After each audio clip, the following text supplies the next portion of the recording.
Friends എല്ലാവർക്കും പുതിയ വീഡിയോയിലേക്ക് സ്വാഗതം. അപ്പോൾ നമ്മളിന്ന് ഒരു സ്പീക്കർ ബോക്സ് ഉണ്ടാക്കാനായിട്ടാണ് പോകുന്നത്. അതായത് നമ്മൾ സാധാരണ രീതിയിലുള്ളൊരു സ്പീക്കർ ബോക്സ് അല്ല, നമ്മൾ വീട്ടിൽ ചെറിയൊരു ഹോം തിയേറ്റർ സെറ്റപ്പ് ഉണ്ടാക്കുന്നുണ്ടെന്ന് ഞാൻ മുന്നത്തെ വീഡിയോയിൽ പറഞ്ഞിട്ടുണ്ടായിരുന്നു.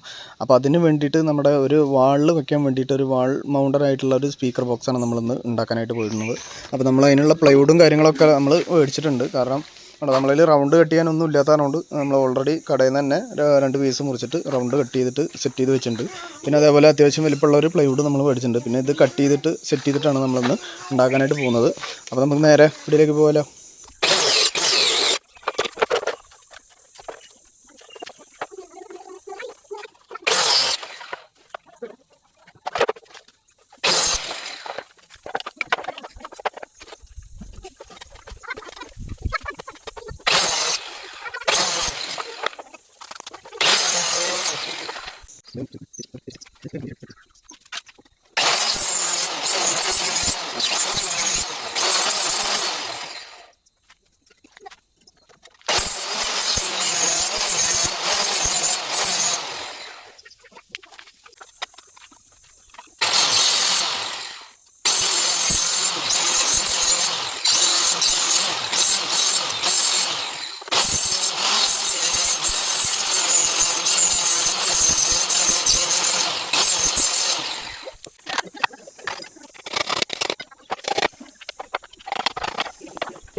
ഇപ്പോൾ ഏകദേശം നമ്മൾ ഇതേപോലത്തെ 2 എണ്ണമാണ് ഏകദേശം ഉണ്ടാക്കിയിട്ടുള്ളത്.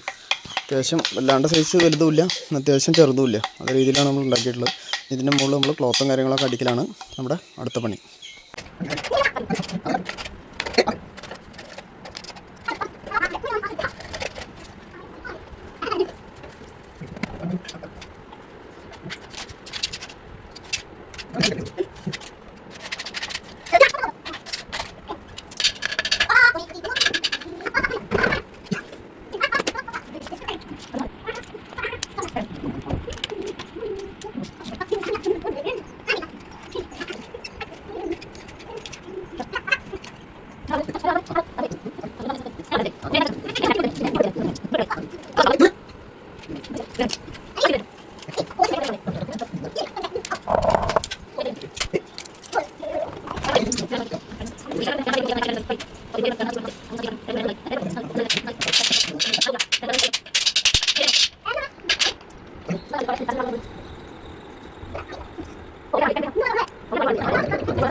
രണ്ട് സൈഡിലാണ് നമ്മൾ ഈ സാധനം പിടിപ്പിച്ചിട്ടുള്ളത്. ഏകദേശം ഒരേ ലെങ്ത്തിൽ വരുന്ന രീതിയിൽ തന്നെയാണ്, അല്ലെങ്കിൽ ഇവിടുന്ന് അതായത് ഈ ഭാഗത്തുനിന്ന് ഏകദേശം ഒരേ ലെങ്ത്തിൽ വരുന്ന രീതിയിൽ തന്നെയാണ് നമ്മൾ ഈ രണ്ടെണ്ണം പിടിപ്പിച്ചിട്ടുള്ളത്.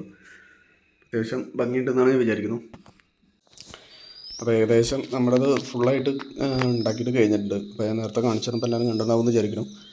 ഉണ്ടല്ലേ, അത്യാവശ്യം നല്ല രീതിയിൽ ക്വാളിറ്റിയിൽ നമുക്ക് ചെയ്യാൻ പറ്റിയിട്ടുണ്ട്. കാണാനൊക്കെ അത്യാവശ്യം ഭംഗി കാര്യങ്ങളൊക്കെ ഉണ്ട്. കണ്ടോ, ഒരു ട്രയാങ്കുലർ ഷേപ്പിലാണ് നമ്മൾ ഉണ്ടാക്കിയിട്ടുള്ളത്. നമ്മൾ വാൾ മൗണ്ടിങ് ആയിട്ട് ചെയ്യാൻ വേണ്ടിയിട്ടാണ് അങ്ങനെ ചെയ്തിട്ടുള്ളത്. നമ്മൾ ഈ ക്ലോക്കിൻ്റെ ഒക്കെ പുറകിൽ നമ്മൾ ഇല്ലേ അതേ രീതിയിലുള്ള ഒരു സെറ്റപ്പിൽ തന്നെയാണ് ഞാനത് ഉണ്ടാക്കിയിട്ടുള്ളത്. കേട്ടോ, അതിൻ്റെ ഹോളും കാര്യങ്ങളൊക്കെ നമുക്ക് അതേ രീതിയിൽ തന്നെയാണ് കാണുന്നത്. അപ്പോൾ അതാകുമ്പോൾ നമുക്ക് ആവശ്യമുള്ള സമയത്ത് റിമൂവ് ചെയ്തിട്ട് എവിടേക്കെങ്കിലും മാറ്റണം എന്നുണ്ടെങ്കിൽ മാറ്റാനും വളരെ എളുപ്പമാണ്. അപ്പോൾ അതേ രീതിയിലാണ് ചെയ്തിട്ടുള്ളത്. വീഡിയോ ഇഷ്ടമായി ലൈക്ക് ചെയ്യാനും ഷെയർ ചെയ്യാനും ചാനൽ സബ്സ്ക്രൈബ് ചെയ്ത് സപ്പോർട്ട് ചെയ്യാനും മറക്കരുത്. അടുത്തൊരു പുതിയ വീഡിയോ കാണാം ഫ്രണ്ട്സ്. Thank you.